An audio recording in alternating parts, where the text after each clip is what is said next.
Good afternoon, everyone, and welcome to another edition of Lunch Update, our program that helps you stay curious, connected, informed, all live in real time. I want to make a special welcome to those of you who are joining us via live stream on Wisconsin Eye. We're happy to have you join us for this great conversation. And this conversation, like all of our Lunch Update programs, are made possible by our presenting sponsor, Perkins Coie, but also a special thank you to our Accelerate sponsor, Baker Tilly, and our small and emerging business sponsor, Easy Office Products. These are recorded and available on our website, usually later in the afternoon. And so if there's something that you are interested in promoting, putting out on social media, hearing again, or sharing, you can just go to our website at madisonbiz.com. Where you'll find the links there, and there'll be a broadcast recording for you to look at. Coming up, we'll be joined by a bipartisan group of state legislators representing Greater Madison for a conversation about this region's impact on the state economy and other issues facing Wisconsin businesses. But before I get to these leaders, let me first give you a few Greater Madison Chamber updates.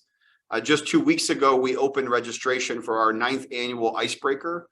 And much like we warned, it did sell out just a few hours ago.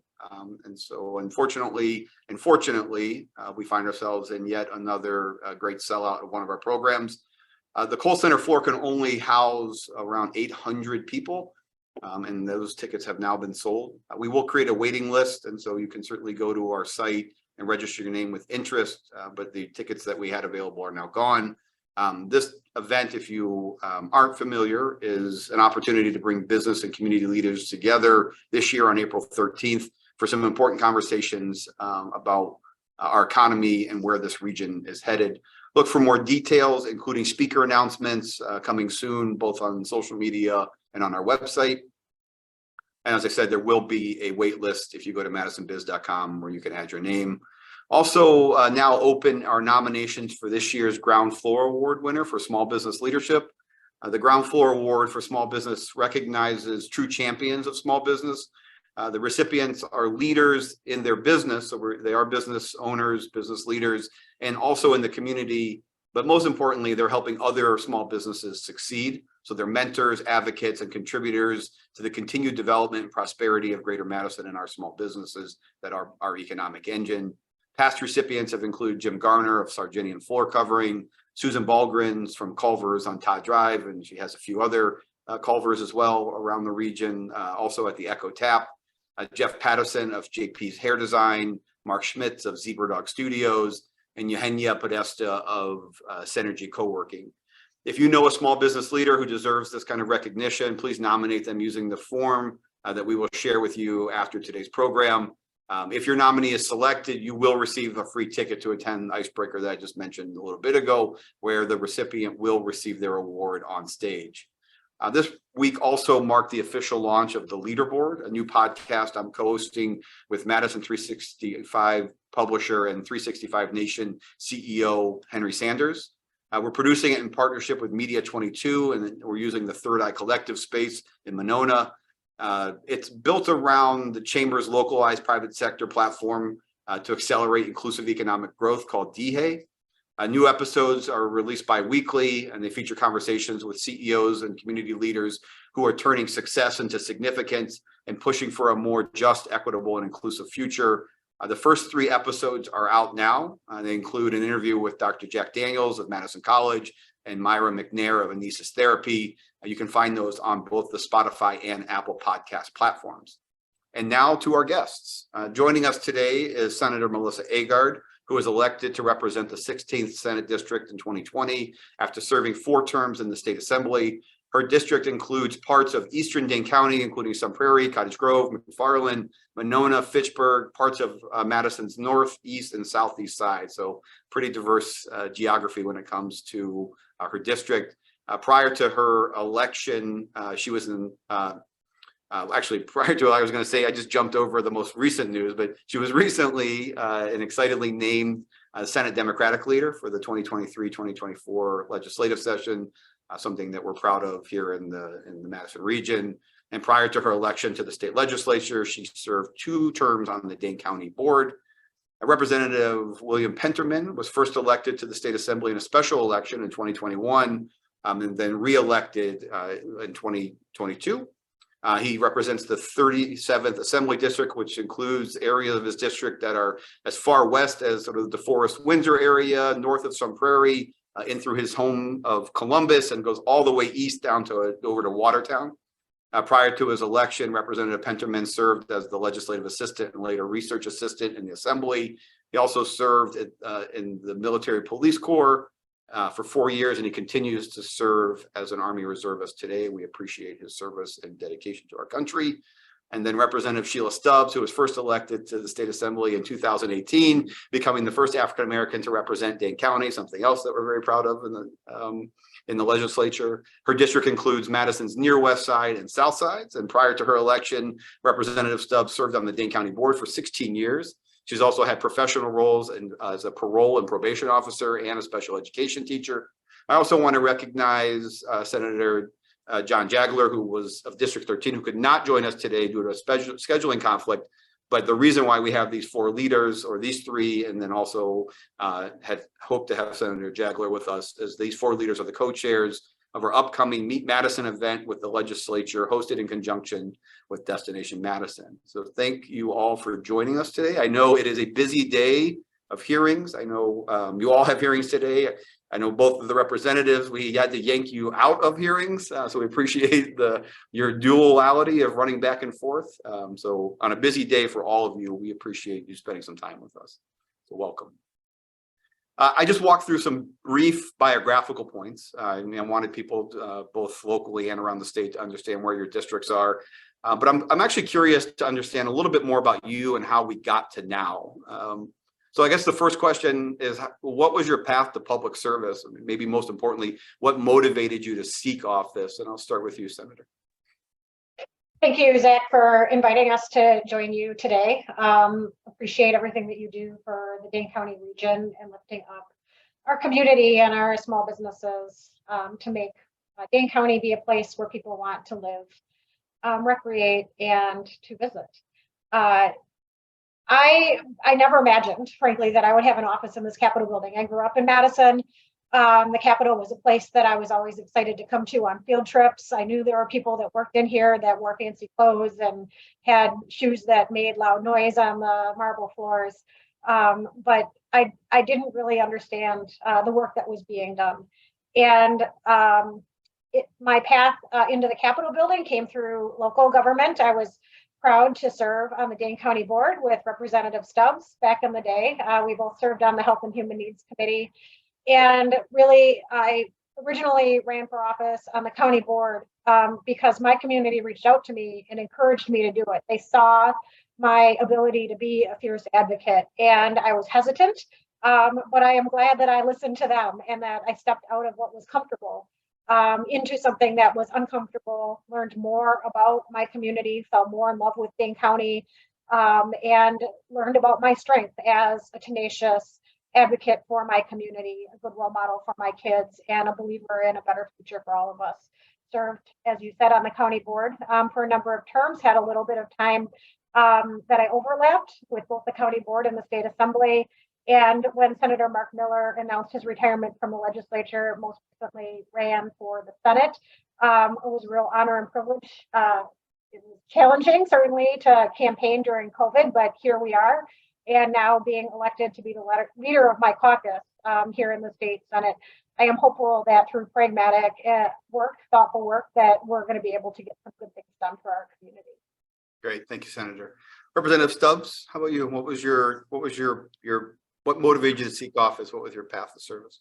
Thank you so much. First and foremost, thank you, Zach, for this invitation and all that you have done to even serve our community from a public service perspective and a former alder, all that you've done to move Madison in the direction that you have to really be inclusive, from equity to think about that component for businesses. And I think your voice has made a difference in how Madison is being reshaped.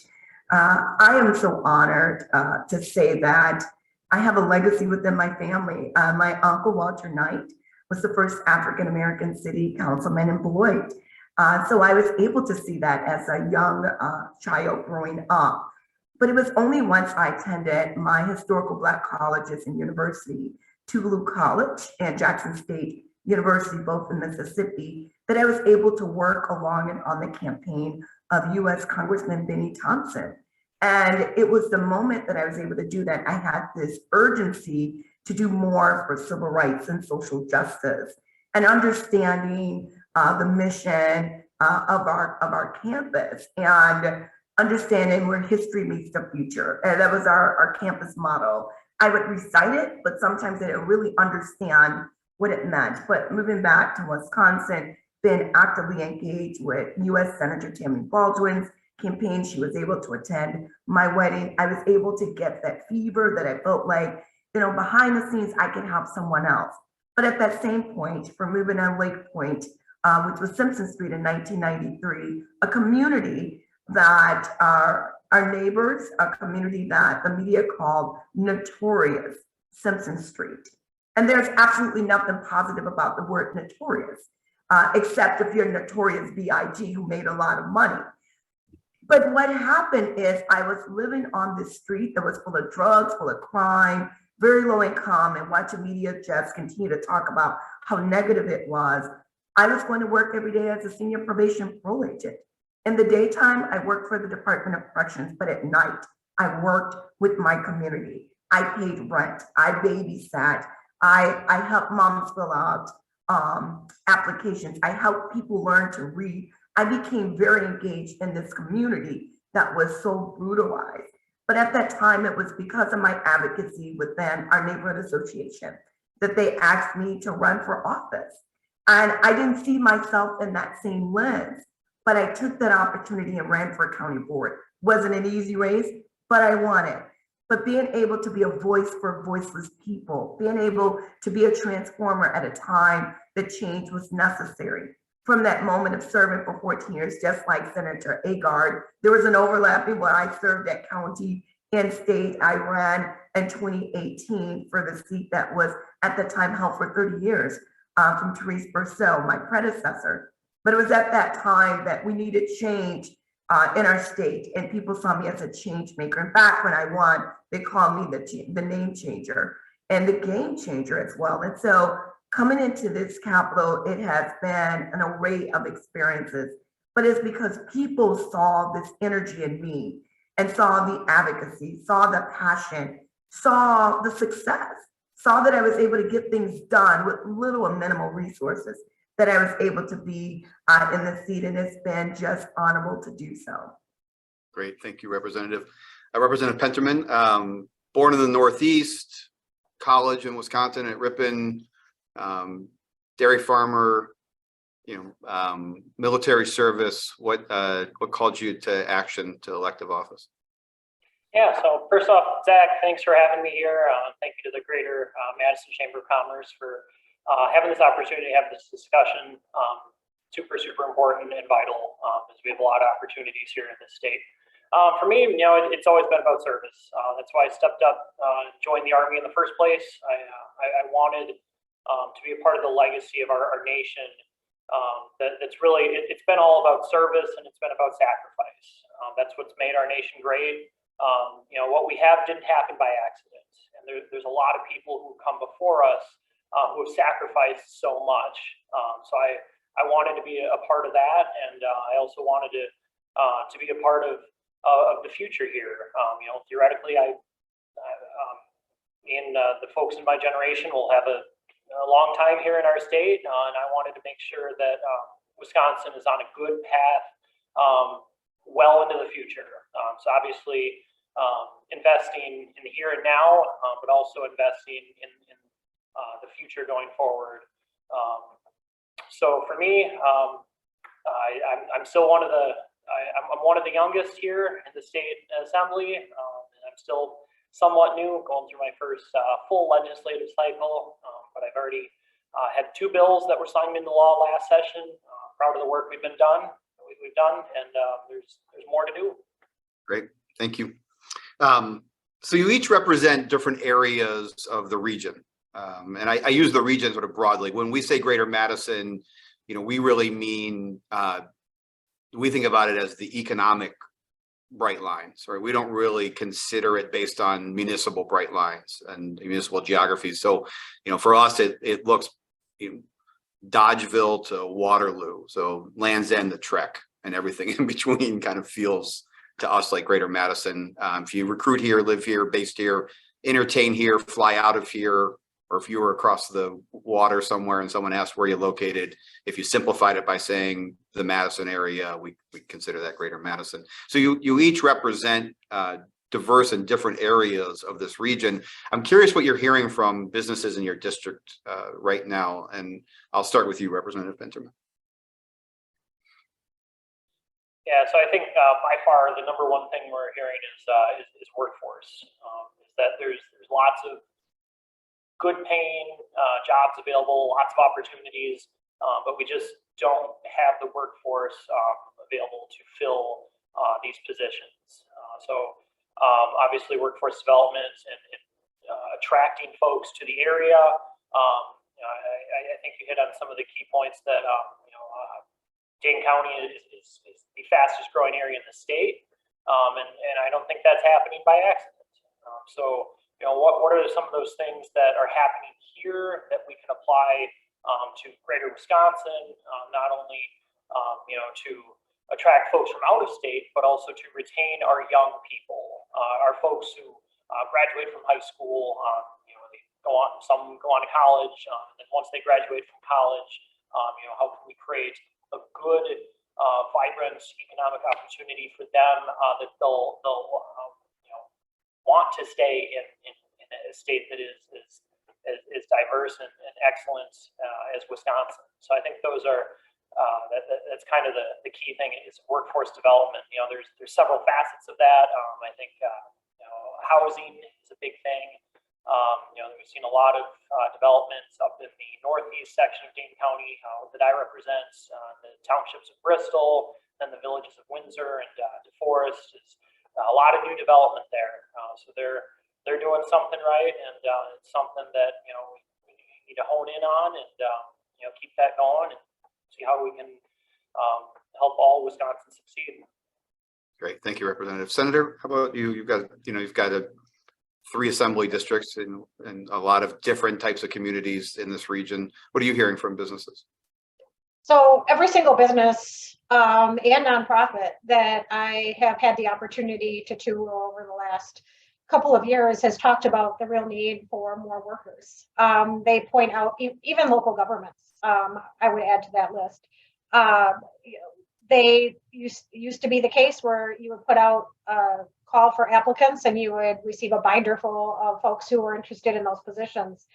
And it's harder and harder and to find the right people for these jobs. And clearly, the state having a history of exporting our young people, as Representative Penterman said, that's not good for the state of Wisconsin. It's not good for our businesses. People do want to live in Dane County. They do want to live in the Madison area. They want to work here, but our employees are able to be pickier because there are more opportunities out there. So I believe very strongly that we need to invest in our workers and give them a reason to be here. Invest in housing. Affordable housing is a big thing. Make sure that our schools are strong so that young families are proud of where it is that their kids are during the day. Investing in childcare so that we don't have childcare deserts and people have more than one place to choose as opposed to less than one place to choose to put their kids, so that both mom and dad can go to work if that is the choice that they want. Businesses are proud to be here, but it is clear that they are raising their hands and saying we need help in bringing more workers here so that we can do what it is that we imagine. We can live up to our dreams and continue to invest in the Dane County region. Thank you, Senator. Representative Stubbs, you have a district that has some of the most affluent areas in the region and also some that need the most investment. I'm curious as to the sort of tale of the two sides of the district that you represent. What are you hearing from businesses? Yes, I'm hearing a couple of different messages, and you're right, depending on what part of the district I'm engaging. So let's talk about South Madison, that is emerging and growing and having a new Black business hub being created. I've heard for so many entrepreneurs first-time entrepreneurs, those that tried to have an idea and couldn't get it done, being people of color or women or people with disabilities or veterans, that this is a need. We need someone who can give us the infrastructure. We need funding. We need support. We have a great idea, but we need somebody to help us nurture that idea. So Urban League of Greater Madison has done a stellar job. I'm doing that. I'm also hearing, and a part of the district closer to campus, thank you for the COVID dollars. Thank you to Governor Evers for bounce back dollars. We were able to do more with less. They were able to expand more staff. But again, we know in the state of Wisconsin, we have a workforce crisis.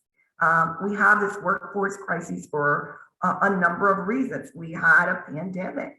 And I think people must remember we're still in a pandemic, but people are trying to manage what they can, the best that they can. And so for businesses that were able to get government dollars, funding the American Rescue Plan Act money, COVID-19 dollars, those are one-time funding streams.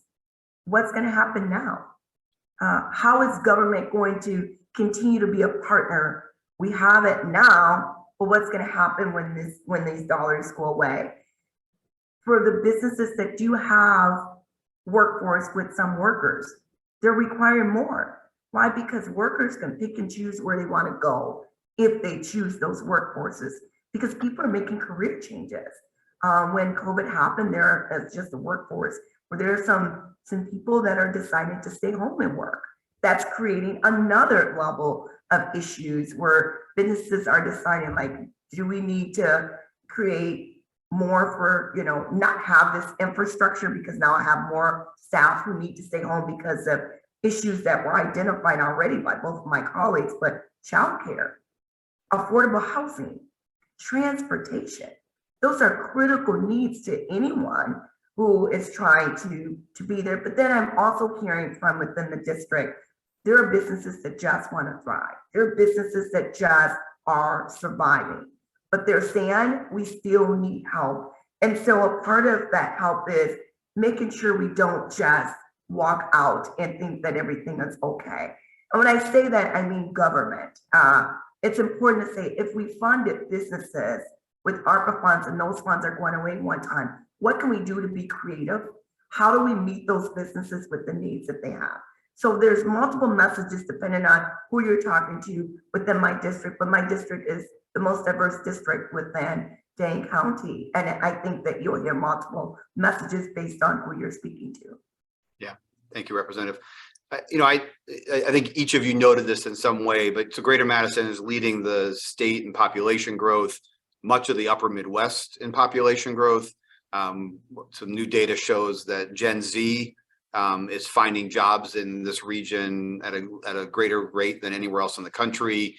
And wouldn't surprise you then to learn that we also lead the nation in Gen Z migration, so inbound Gen Z, which has a lot of positive effects. And there's probably not a community in the country who wouldn't celebrate that and love to have that be a truth for them. But it also comes with some challenges. I'm interested, you each said affordable housing. And in my own private conversations with you, you've talked about affordable housing. Senator, we saw you and Speaker Voss yesterday had a panel. Both of you brought up affordable housing. And so it does seem like something that regardless of what party you're in, while you might disagree on how we get there, there's a focus on housing as part of this workforce challenge that we're all acknowledging. I'm curious as how you see the state's role in tackling that challenge. And Representative Stubbs, I'll start with you. Yes, I agree with you. And, housing is a crisis. Working on this initiatives at the county level, putting together affordable housing trust fund, working with United Way, finding those partners in our community, working with not-for-profits who are trying to create housing based on different needs for those that are returning back to our community, for single moms, for families that are homeless. I mean, it is a great need. The city is a great partner, but what can we do at the state level? WIDA is a separate entity, but I think that's a conversation. that all of us can continue to advocate for. And I've seen WIDA be very active in my district with being creative on things that's happening there. I think with affordability, here's the conversation. It's affordable for whom? What really is affordability? I'm also here within my district. There are people who are saying no more apartments. We want housing. We want home ownership. So what does that mean for people, for example, in my district, South Madison, that has just a tremendous amount of apartments, which makes the district very transient. So there's different conversations happening throughout the county, I think, that is going on. But I must say that we have to prioritize, and it starts with this pillar. It starts with housing, then employment, then support, then treatment, and then transportation. If a person don't have a place to live, how do we expect that they're able to navigate everything else, especially if children are involved with schooling? We have so many families that are living in their cars. We have to get before this issue and really begin to address it head on from federal, state, and local government has been doing a wonderful job. But at the state level, we must give them more services.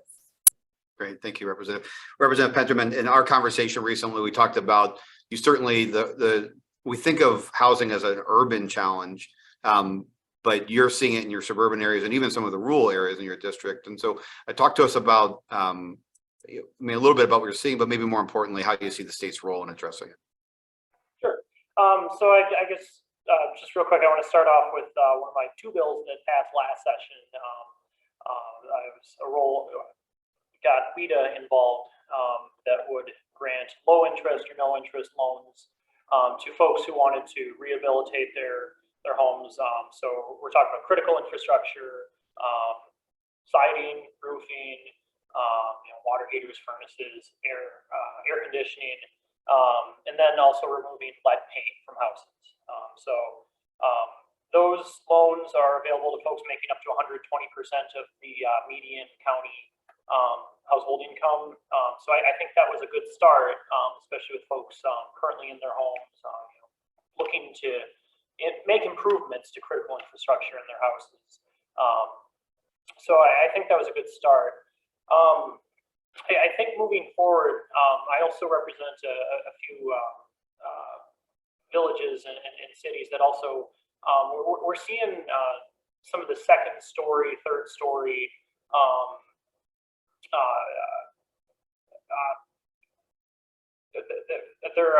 they're not occupied. It's a little rundown. How can we incentivize redevelopment of that for whether that be apartments or new businesses or whatnot. So I think the conversation is started in that, and probably see some legislation shortly on that.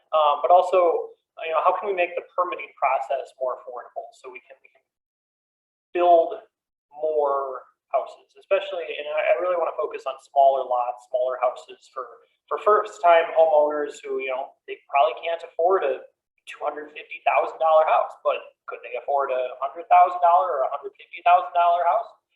Sure. So how can we build more, smaller lots, smaller houses that attract first-time homeowners? Because there's a lot of folks in my generation that they don't own houses because, quite frankly, the price for existing houses is gone up exponentially, especially the last 3 years. So I think making those opportunities, especially for first-time homeowners, that it's huge, and it's a big piece of the puzzle in the greater workforce development picture. Yeah. Thank you, Senator. You obviously have a bit of everything when it comes to housing in your Senate district. You encompass, a broad diversity of housing types, of certainly of what we would consider or not consider affordable. The question of, as Representative Stubbs said, it's really about attainability. Can you, at your income level, can you obtain housing? I'm curious as to a little bit about what you're seeing, maybe more importantly, as you see the Senate's role in addressing the housing crisis. Yeah, absolutely. So this is not a Dane County or Milwaukee County issue. This is a Wisconsin issue.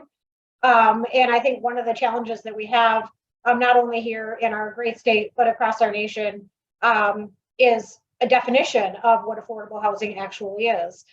Communities across Wisconsin and even in Dane County, even within the district that I represent, which is less than Dane County, the local elected officials, whether they're cities, towns, or villages, will define affordable housing in different ways. And I think it's vitally important that we start drilling down to define what it is that we are trying to solve in order to be able to solve that problem.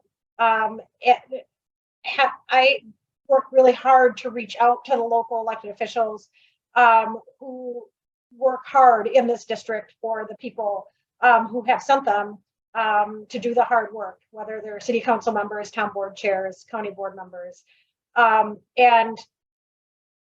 You know, some people do want to be able to afford a $300,000 house, and certainly they could afford that mortgage, but they can't afford to save up the money to put the down payment down.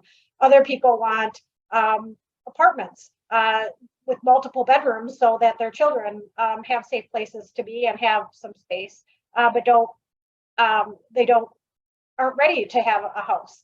There are other people in my district that want to be able to age in place. They have worked with dignity and invested in our community, and they're terrified about being taxed out of being able to stay in their home, at the same time not being able to take care of the maintenance that might need to happen.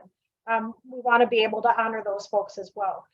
So whether we're talking about housing first initiatives, as Representative Stubbs talked about a bit, or single family homes, as Representative Penterman talked about, I think that it's vitally important that us in the legislature listen to those at the local level and figure out what barriers there are for them as they are addressing the different needs for each of their communities. And in order to do that, we need to actually sit down and have some definitions from which we're working.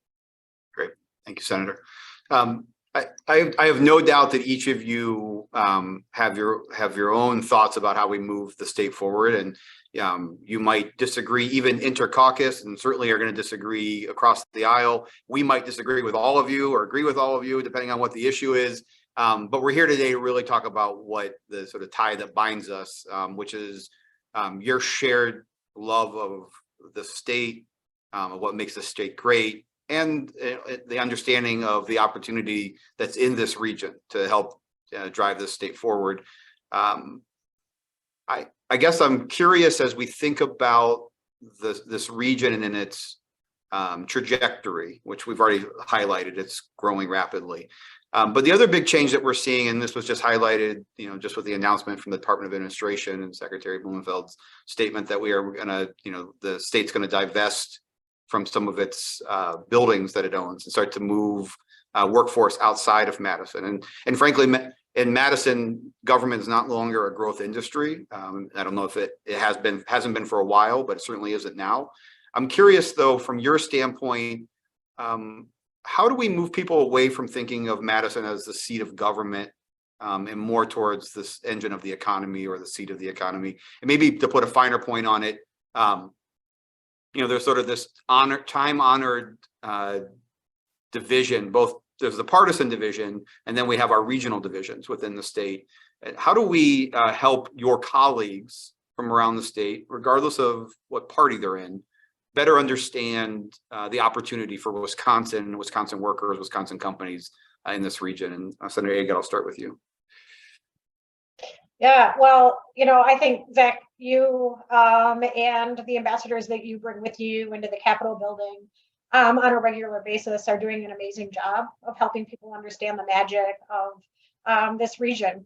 Frankly, my colleagues from all across the state of Wisconsin, whether they're the 99 members of the Assembly or the 33 members of the Senate, they all spend time in Madison, and they love our restaurants, and they love our parks, and they love our lakes, and they love being able to go to Badger games and hang out at the Union. They talk about our farmers markets. So I don't think that the sparkle of this area is something that they don't see. But I do think that we need to help people understand that when Dane County, the Madison region does well, the rest of the state does well. We do an awful lot to bring GPR in to the state's tax rolls, and we are reinvesting in their communities. So helping people understand that when folks come here, whether it is through tourism or through work, or because they are living here, the rest of the state does do better. And I look forward to being able to be that type of ambassador for my colleagues, as well as for other businesses that are thinking about relocating into this area. Great, thank you, Senator. Representative Penterman, I think I shared the story with you. I was in DC and I had a meeting with Congressman Grothman, and he said the first thing out of his mouth was, I will acknowledge that Madison is the engine of the state's economy, or one of the engines of the state's economy, and that people in this is my district are finding good work and opportunity because of the Madison economy. He, like you, has a lot of population just outside of the Dane County region, but certainly the opportunity to work in Dane County or to benefit from the growth that we're seeing across South Central Wisconsin in general. You are the only Republican representative of Dane County. So your assembly district, captures the only piece of Dane County in your caucus. I'm curious as to how you see that we tell a story that's not about politics or partisanship, but more about the economy outstate, but also within your caucus as well. What does that look like? Sure. So especially, in my part of the district, like I said earlier, folks are moving in to this area. So there's a reason for that. People's lives don't just exist in a vacuum. There's a reason why people are moving in. And I think Senator Agard hit the nail on the head, that there's been a lot of growth and opportunity in Dane County, that I think colleagues of mine on both sides of the aisle, we're seeing that, hey, the Greater Dane County region is attractive for lots of folks for lots of different reasons, and that's a good thing.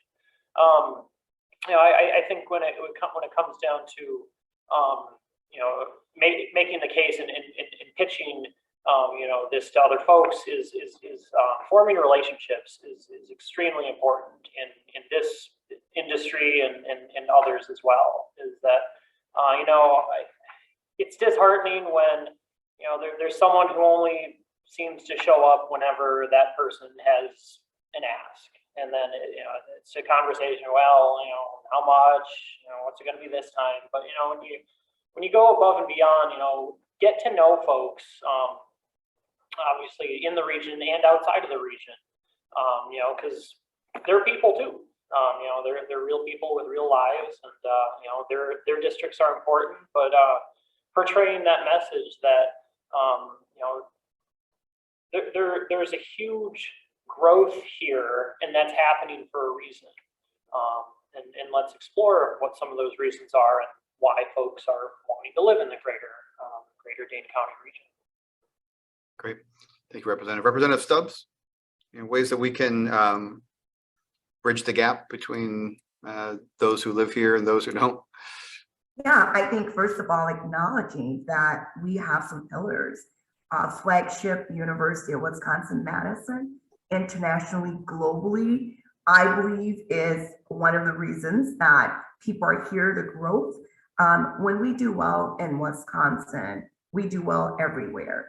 So I think also recognizing who's here nationally, having American family here makes a big difference. Finding Epic that's here and watching those workforces grow are reasons people are here. But again, I think just from hearing from colleagues who don't live here, they enjoy shopping. Senator Agard spoke about they enjoy the Madison experience.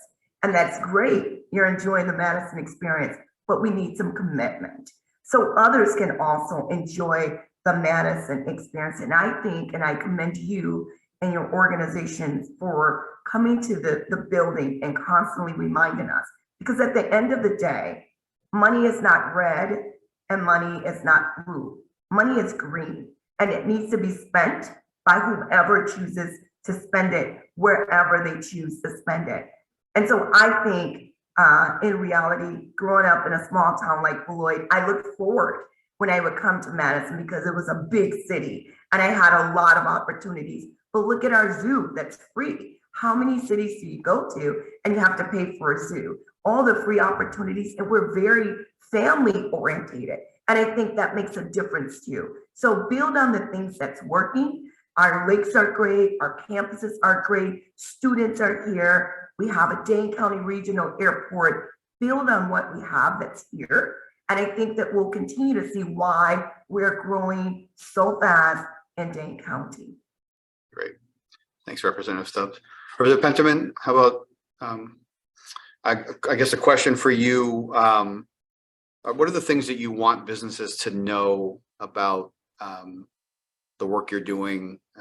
What can they expect from your office? What's important for businesses to hear from you right now? Sure.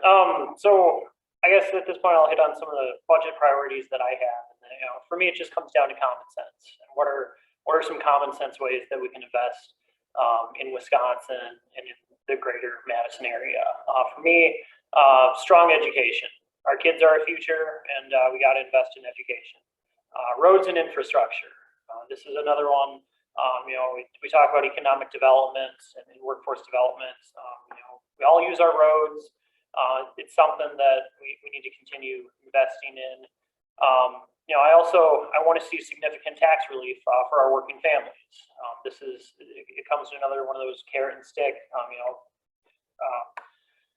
realities that people, want. They have a number of reasons why they come to an area, and by and large, taxation here in Wisconsin, we're a bit up on the higher end. Especially our neighbor to the south, Illinois, their tax rate is significantly lower than us on the individual income tax rate. So it's an area where we have to say, well, are we going to draw folks in, or are we going to continue to let folks leave for tax friendlier states? Also, with local governments, shared revenue, increasing that so that local governments can invest in the priorities that are important to them in their own communities. So those four things are important to me. I think there's some good area within there for support from both sides of the aisle. And that's where I'm at. Great. Thank you, Representative. Representative Stubbs, things you want businesses to know? Yeah, first and foremost, I want businesses to know how Governor Evers really understands businesses. He's known as an educational governor, but he's also done a stellar job with businesses. I want businesses to know that the Bounce Back program was extremely successful across the state, to a point that we're looking to expand it. I want people to know when we heard from businesses, we all decided to get up and do something to help our businesses, because if we didn't, we were going to hurt our businesses.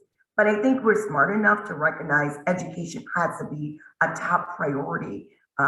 In the state of Wisconsin, I represent 3 educational institutions in my district: University of Wisconsin-Madison, Edgewood College, and Madison campus, which are 3 different educational structures.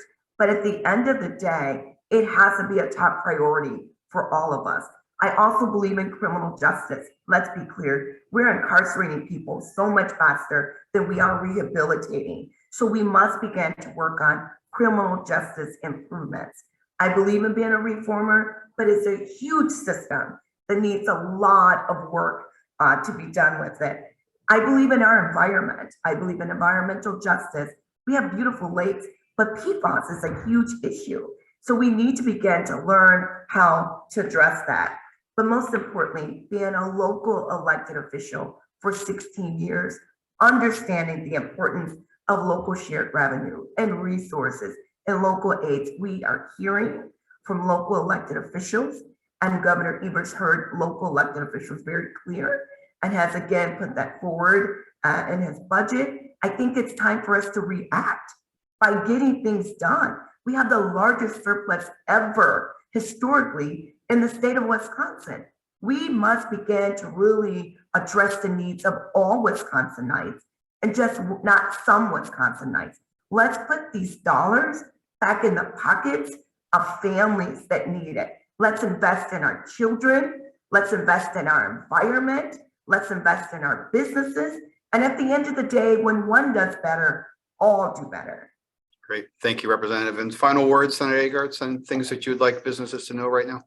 Yeah, I think Representative Penterman and Representative Stubbs hit on many of the priorities that we have here in the Capitol. I think we're going to be able to reinvest and think about what shared revenue looks like. I think when our community, our local electeds do better, it does help our Main Street businesses. Wisconsin has a real history of being a place where people can come and dream and build off of those dreams and create successful industry. And we need to continue to have that edge. A big part of being able to do that is ensuring that we have childcare opportunities in the state of Wisconsin. That is something that I know that Representative Penterman and Representative Stubbs care about as well, but was not mentioned. Governor Evers has proposed an investment in the Child Care Counts program here in the state of Wisconsin to ensure that child care deserts are addressed, that we don't have more of them coming in, and that it's safe and educational opportunities for our kids to be able to be are actually available in the state of Wisconsin without increasing the costs. Those of us that are parents know that this is one of the most challenging decisions that we have had to make, is finding a place that we trust where our kids will be so that we can do the good work that needs to happen. Since COVID in the United States, we have over 1 million women who have not re-entered the workforce because of lack of access to childcare. So if we want our businesses to do well, I believe this is something that we need to prioritize, as well as the many fabulous initiatives that both of the representatives spoke about. Great. Thank you, Senator. As I wrap up, I want to say thank you to each of you, both for supporting the event we're doing coming up to help the legislature understand the value and power of this economy. I also want to thank each of you for focusing on places where we can agree. Certainly, I know that there are plenty of disagreements in this country, in the state, in this region, but there's a breath of fresh air to hear you set aside the things that you know you disagree on and try to focus on the places where you do agree. I think you just showed with the viewers on Wisconsin Eye and the viewers on our show that there is hope for finding a path forward. That's what business wants, right? We want to find common threads that we can bind together and move our state and our region forward. So thank you for that. Thank you for all of you who tuned in for this great conversation. And again, thank you for our presenting sponsor, Perkins Coie. We will see you next time.